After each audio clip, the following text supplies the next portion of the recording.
UGC यानी विश्वविद्यालय अनुदान आयोग, जिसका काम देश की उच्च शिक्षा को दिशा देना है, आज वही संस्था देश में विवादों की फैक्ट्री बनती जा रही है। नमस्कार, आप देख रहे हैं न्यूज़ 18 राजस्थान का डिजिटल चैनल और आपके साथ मैं हूं वंदना। आज की इस वीडियो में आप जानेंगे कि कब कब यूजीसी विवाद के केंद्र में रही और कब कब उसे अपने फैसले वापस लेने पड़े। यूनिवर्सिटी ग्रांट्स कमीशन यानी यूजीसी भारत की शिक्षा व्यवस्था की सबसे महत्वपूर्ण कड़ी है। देश के करोड़ों हायर एजुकेशन छात्रों का भविष्य यूजीसी के बनाए नियमों और नीतियों पर टिका होता है, लेकिन पिछले 15 दिन से यूजीसी एक बार फिर विवादों के केंद्र में है। यूजीसी के नए इक्विटी एक्ट 2026 को लेकर देश भर में विरोध प्रदर्शन हो रहे हैं। छात्र, शिक्षक, सामाजिक संगठन और राजनीतिक दल सड़कों पर उतर आए हैं। सवाल उठ रहे हैं कि क्या यूजीसी अब शिक्षा सुधार की संस्था है या विवादों की फैक्ट्री बनती जा रही है। दरअसल ये पहली बार नहीं जब यूजीसी को अपने फैसलों की वजह से विरोध का सामना करना पड़ा हो। यूजीसी का इतिहास देखें तो हर कुछ साल में कोई ना कोई ऐसा फैसला सामने आता है जो बड़े आंदोलन, अदालती लड़ाई और राजनीतिक टकराव की वजह बनता है। कई बार यूजीसी को अपने नियम वापस लेने पड़े तो कई बार सुप्रीम कोर्ट ने उसके फैसले को सही ठहराया। सबसे पहले जान लेते हैं कि कब हुई यूजीसी की स्थापना। दरअसल यूजीसी की स्थापना 28 दिसंबर 1953 को तत्कालीन शिक्षा मंत्री अब्दुल कलाम आजाद ने की थी। नवंबर 1956 में संसद ने यूजीसी एक्ट 1956 के तहत इसे वैधानिक दर्जा दिया और ये भारत सरकार का स्थायी संगठन बना। कॉलेज और यूनिवर्सिटी की मान्यता, जांच, छात्रों के हितों की रक्षा और उच्च शिक्षा के लिए फ्रेमवर्क तय करना यूजीसी की जिम्मेदारी है। लेकिन इन जिम्मेदारियों के साथ साथ यूजीसी के कई फैसले लगातार विवादों से घिरे रहे हैं। सबसे पहले साल 2009-10 में यूजीसी ने टंडन कमेटी की रिपोर्ट के आधार पर 44 डीम्ड यूनिवर्सिटीज की मान्यता रद्द करने का फैसला लिया। आरोप था कि ये यूनिवर्सिटी यूजीसी के मानकों पर खरी नहीं उतर रही थी। फैसले के बाद हजारों छात्र सड़कों पर उतर आए।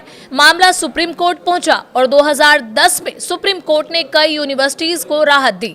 हालांकि कुछ डीम्ड यूनिवर्सिटी की मान्यता रद्द भी हुई और यूजीसी को सख्त नियम बनाने के निर्देश दिए गए।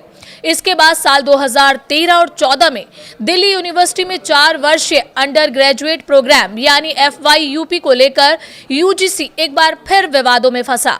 यूजीसी ने डीयू को सख्ती से FYUP लागू करने को कहा, लेकिन छात्र और शिक्षक दोनों इसके लिए तैयार नहीं थे। इसे जल्दबाजी और खराब सिलेबस करार दिया गया। बड़े पैमाने पर प्रदर्शन हुए, हड़तालें चली और आखिरकार 2014 में यूजीसी को अपना फैसला वापस लेना पड़ा। इसके बाद 2015 में यूजीसी ने चॉइस बेस्ड क्रेडिट सिस्टम यानी CBCS लागू किया। मकसद था छात्रों को लचीलापन देना, लेकिन शिक्षक संघों ने इसे बिना तैयारी का फैसला बताया। देश भर में विरोध हुआ, हड़तालें हुई। CBCS लागू तो रहा, लेकिन यूजीसी को गाइडलाइन में कई बदलाव करने पड़े। इसके बाद 2016 में हैदराबाद यूनिवर्सिटी के छात्र रोहित वेमुला की आत्महत्या और 2019 में पायल तड़वी केस ने कैंपस में जाति आधारित भेदभाव को राष्ट्रीय मुद्दा बना दिया। इस मामले के बाद यूजीसी पर दबाव बढ़ा कि वो भेदभाव रोकने के लिए सख्त नियम बनाए। पीड़ित परिवारों ने सुप्रीम कोर्ट में याचिकाएं दायर की और यूजीसी की भूमिका पर सवाल उठे। इसके बाद 2018 में यूजीसी ने 60 यूनिवर्सिटी को ग्रेडेड ऑटोनॉमी देते हुए उन्हें कोर्स डिजाइन और फीस तय करने की आजादी दी। इस फैसले पर शिक्षा के निजीकरण को बढ़ावा देने के आरोप लगे और मामला संसद तक पहुंचा। ऑटोनॉमी बनी रही, लेकिन यूजीसी को निगरानी बढ़ानी पड़ी। 2020 में कोविड महामारी के दौरान यूजीसी को फाइनल ईयर एग्जाम कराने का फैसला भी बड़े विवादों में बदल गया।